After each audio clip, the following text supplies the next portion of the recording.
Centre of Indian trade unions CITU ने मंगलवार को दो अलग अलग श्रमिक संगठनों आशा कार्यकर्ता और पर्यवेक्षक आंदोलन और नगरपालिका ठेका मजदूर की लंबित मांगों के समर्थन में ज्ञापन सौंपा। संगठन ने चेतावनी दी कि अगर ठेका मजदूरों का बकाया भुगतान जल्दी नहीं किया गया तो औद्योगिक अशांति उत्पन्न हो सकती है। सीटू ने विशेष रूप से नगरपालिका में कार्यरत ठेका मजदूरों के एरियर और बढ़ी हुई दरों का भुगतान न करने पर गहरा रोष व्यक्त किया। संगठन ने आरोप लगाया कि इस मांग के लिए तमाम आंदोलन किए जा चुके हैं लेकिन अभी तक कोई समाधान नहीं निकला। सीटू का आरोप है कि नगरपालिका ने संविदा कर्मचारियों को तो बढ़ी हुई दरों का भुगतान कर दिया लेकिन ठेका कर्मचारियों को जानबूझकर भुगतान नहीं किया जा रहा। सीटू ने नगरपालिका पर मनमानी करने और ठेका कर्मचारियों को एक निजी कंपनी के हवाले करने का भी आरोप लगाया। सीटू ने आशा कार्यकर्ताओं से संबंधित मांगों को भी पुरजोर तरीके से उठाया। संगठन में आशा कार्यकर्ताओं की ड्यूटी निर्वाचन कार्य में लगाए जाने का कड़ा विरोध किया। संगठन ने आरोप लगाया कि निर्वाचन कार्य के लिए आशा कार्यकर्ताओं को इंसेंटिव नहीं दिया गया है, जिससे उनमें गहरा आक्रोश है। इस कदम को मिशन संचालक के आदेशों का उल्लंघन भी संगठन ने बताया, क्योंकि आशा कार्यकर्ताओं को मुख्य रूप से स्वास्थ्य सेवाओं पर ध्यान केंद्रित करना होता है। सीटू ने प्रशासन को चेताया कि अगर ठेका मजदूरों का लंबित भुगतान तुरंत नहीं किया गया और आशा कार्यकर्ताओं के मुद्दों का समाधान नहीं हुआ तो आने वाले समय में कड़े विरोध प्रदर्शन किए जाएंगे।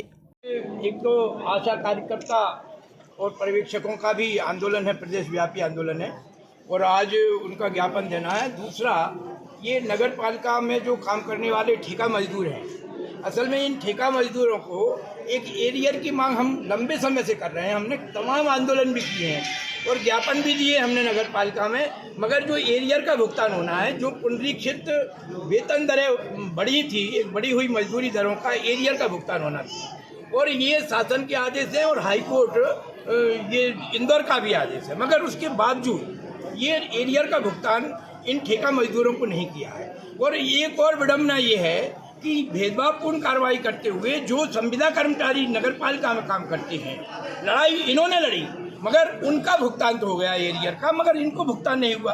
तो आज हम कलेक्टर साहब से ये कहने आए हैं कि क्या इनका भुगतान होगा या नहीं। अगर भुगतान नहीं होगा तो औद्योगिक अशांति की संभावना प्रबल हुई है, किसी भी तरीके की औद्योगिक अशांति हो सकती है। इसके लिए फिर नगर पालिका प्रशासन ही जिम्मेवार होगा, क्योंकि हमने इनको अभी इनकार कर दिया कि अभी कलेक्टर साहब से बिना मिले आप काम बंद हड़ताल न करें। इसीलिए हम कोशिश कर रहे हैं कि कलेक्टर साहब इस बात को सुने। और दूसरा, ये आशा कार्यकर्ताओं का है, ये निर्वाचन में इनकी ड्यूटी लग रही है। अरे निर्वाचन में इनकी ड्यूटी कैसे लगाई जा सकती है? इनको इंसेंटिव पर ये काम करती हैं। अगर वहाँ काम करने जाएंगी इनका इंसेंटिव नहीं बनेगा, इनकी मजदूरी नहीं मिलेगी। कौन देगा मजदूरी? इसलिए कलेक्टर साहब को ये समझने की आवश्यकता है, इनको पैसा दे दें, इनका जो इंसेंटिव बनता है तो ये उसमें निर्वाचन में काम करने तैयार हैं। मगर अगर इनका आर्थिक लॉस होता है तो ये निर्वाचन में ड्यूटी नहीं लगाई जाना चाहिए। और ये मिशन संचालक जो हैं भोपाल के, उनका आदेश भी है कि इनकी ड्यूटी नहीं लगाई जाए, मगर उसके बावजूद लगाई जा रही है। तो इस सवाल को लेकर वहाँ ज्ञापन देना है कलेक्टर साहब। नगर पालिका में कितने कर्मचारी हैं और कितना? ये असल में नगर पालिका में तो विडंबना ये है कि नगर पालिका तो लूट का एक अड्डा है।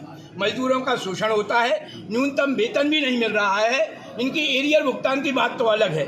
ये 80 कर्मचारी तो ये ठेका मजदूर हैं जो डिवाइन कंपनी जो वहाँ की है इंदौर की, उसके अंतर्गत काम करती हैं। ये पहले आउटसोर्स में काम करते थे, नगर पालिका अपने तरीके से फैसला ले लेती है।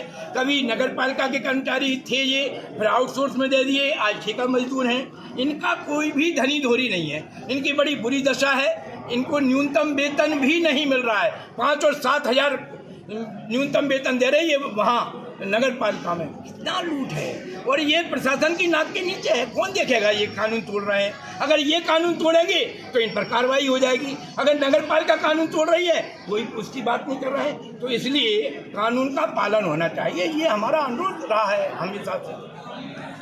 ठीक है।